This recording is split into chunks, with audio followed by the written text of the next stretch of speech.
Hey, I'm Austin Church. I've been wondering what I personally could do during this COVID-19 situation. So, I want to share some tips on being a good worker when you're working from home.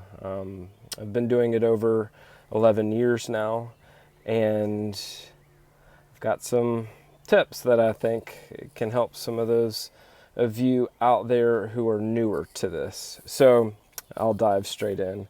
Number one, stick to your regular office hours. Start and stop working at your usual times. Without this clear transition or clear zones that divide up work and the rest of your life, it's really easy for one to bleed into the other. So, regular working hours, even if you don't have to have them when you're working from home, help you maintain healthy structure and boundaries. Two, don't let housework distract you.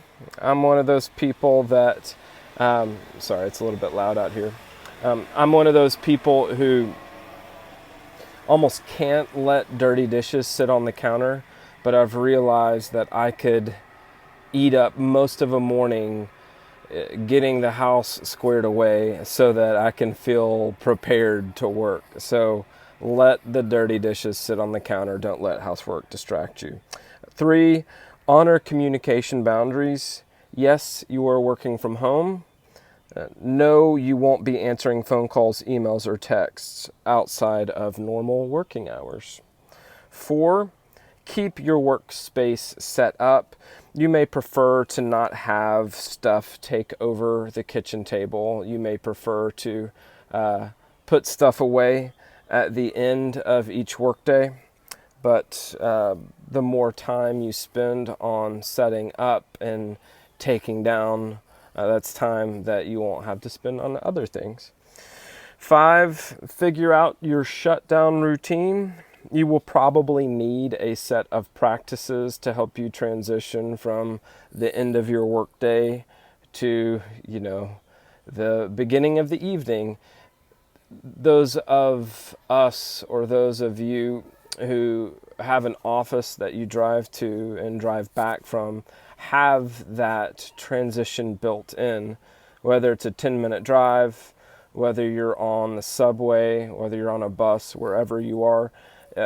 You don't realize until you're working from home or spending most of your time at home that that outside structure, that external structure, helps you to shift your mindset from like productivity mode to unwinding. And so when those external structures or that external scaffolding is removed, you have to replace it with something.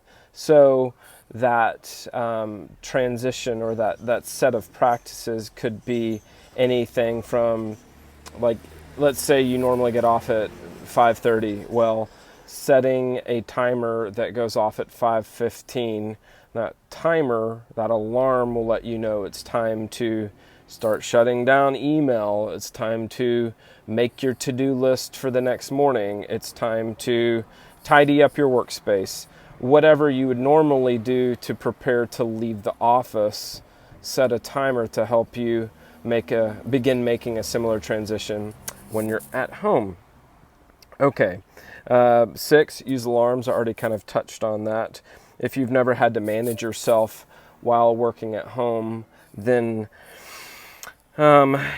various reminders will help you reinforce boundaries, will help you stick to work hours and not end up working way too much. 7, reward yourself with breaks. If you finish a big task, if you've had intense focus for 60 to 90 minutes, it's good to get up and walk around, to move a little bit. Maybe that's when you put away the dirty dishes, right? Maybe that's when you just take a lap around your house. Maybe that's when you take the dog out, whatever. But I typically build my work days around 4 big blocks of focused work, focused effort, interspersed with shorter breaks. 8, and we've only got 2 more. Stack questions and needs. When you're co-located with people, it's easy to get into the habit of just walking around and saying, hey, I need your feedback on this, or hey, I've got a question, or hey, this needs to be clarified, or whatever. And when you're working at home, you'll still need clarification. You'll still need questions answered. You'll still need feedback, but you can't just call people every 8 minutes. So keep a list of those questions, points of clarification, the areas where you need feedback, and space out your calls, space out your communication. It's a lot more efficient to get 4 or 5 questions all answered rapid fire in one phone call rather than to call every time you have a question.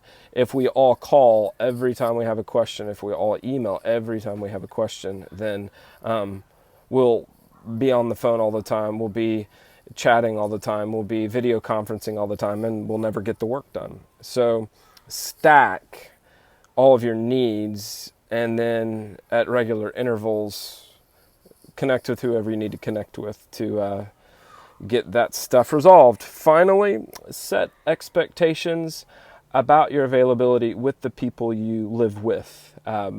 My wife and I ran into this challenge where because I was physically present, it seemed like I was available, and I'd get frustrated at interruptions because she would say something like, oh, I just have a quick question. And when you're in the middle of doing something, especially like creative work that I do, little interruptions are costly because, for example, a writing project, it's like I'm building this house of cards in my head, and everything needs to fit together precisely, and there are all these interrelationships, and as soon as someone interrupts me, it's like the house of cards just kind of falls and I have to rebuild it again. And so, yes, if you're working from home, you'll be physically present, but you have to set clear expectations around, I am physically present, you will see me, I'm only 1 room away perhaps, but I'm not available. Here is when I will be available.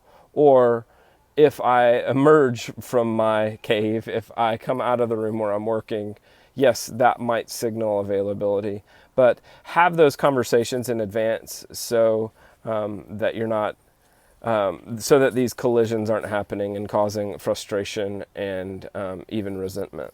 So 9 tips. I hope these help. May God keep you well, and may social distancing and remote work slow down the spread of this thing. God bless you. Bye.